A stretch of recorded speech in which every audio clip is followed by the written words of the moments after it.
Hi guys, magluluto lang tayo ng ng biko na lumpia, parang lumpia. Mamaya papakita ko sa inyo kung paano gawin. Tapos yung finished product papakita ko sa inyo mamaya. Kaya diyan lang muna kayo, wait lang. Mamaya balikan ko kayo. Ayan, sagot to. Magluluto tayo ngayon ng biko na ginawang Turon biko. Ngayon ang uunahin natin. Ayan ay Gata muna. Coconut. Gata muna. Tapos, ilagay nyo na yung Condensed milk.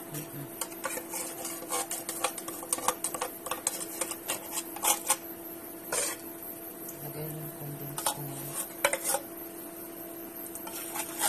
So, gagawin ito para isang. Ito lang gamit ko. Tapos ng gata at ng milk, lagyan natin ng ng ubi coloring, food color. Mga ganyan, mga dalawang kutsara. 2 tablespoon. Yan, pagtapos niyan, halo-haloin. lalagyan natin ng palagkit na. Pwede na ilagay yung malagkit, oo. Hindi kanin ha. Malagkit na bigas. Sinaing na malagkit. Yung malagkit is kailangan nakasain na po. May sain na. Ayan.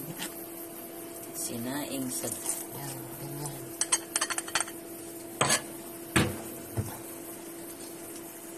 Ganyan lang po yan. Haluin ng haluin.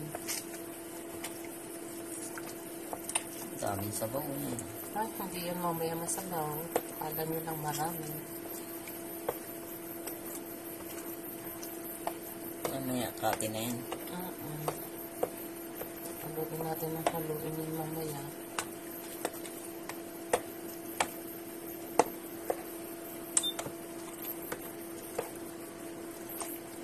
Ganyan lang po ang yan, proseso.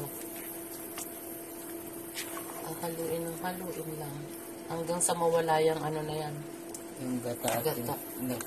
Magkaano na sila dyan. Magsasanig puwersa.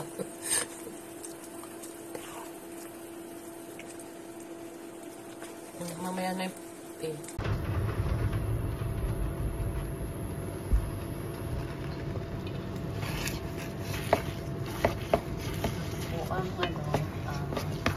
resulta.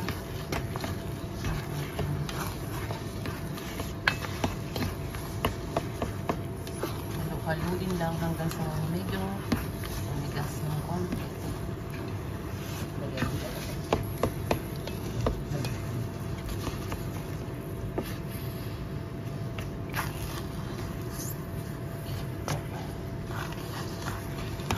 Tingnan lang natin mamaya ang finished product.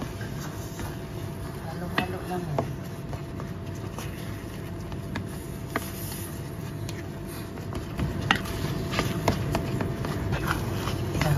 Na yung pag nalaman yung pag hinahalo nyo na nararamdaman nyo na makunat na yung yung malagkit, yan, pwede na yan. Medyo kumukunat na siya. Parang lumalaban na sa akin aking panghalo.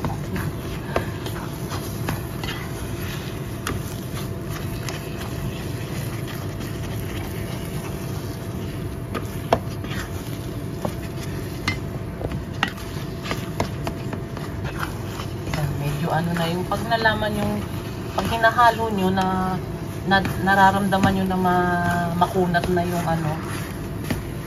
yung malagkit, yan, pwede na yan. Medyo kumukunat na siya. Parang lumalaban na sa aking aking panghalo.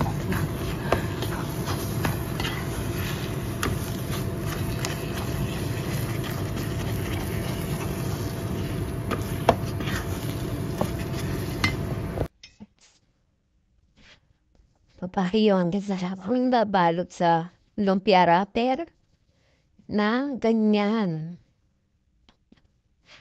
i-update ako mga isa sa inyo.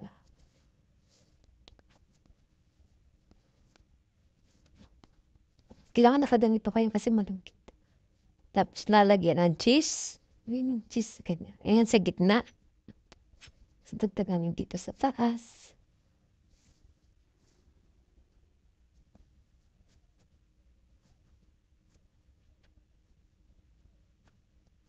Konti lang kasi iikot mo lang yan eh.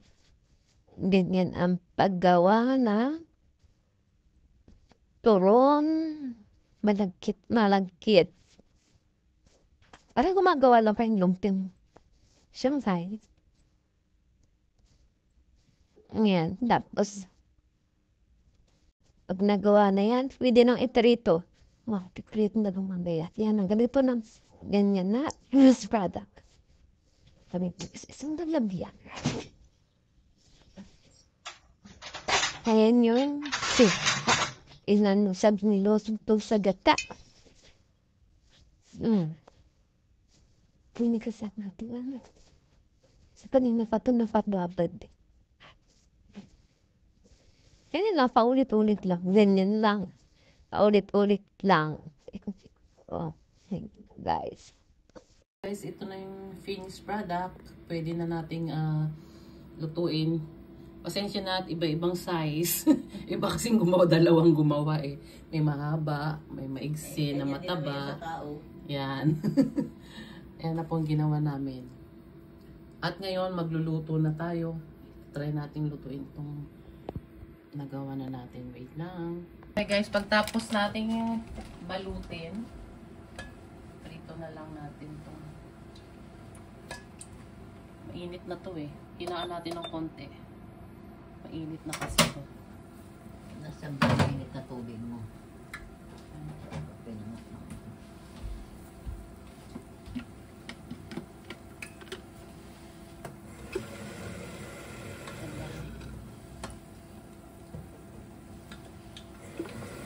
Yan, ilagay nyo lang dyan. Hindi pala yun. Ayos no? Siyempre.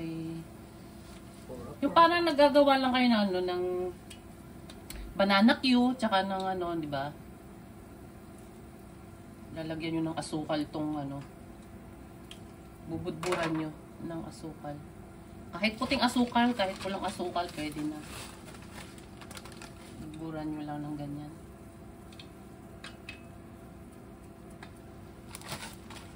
Ganyan lang guys. Dali lang. Saan yung kape noon?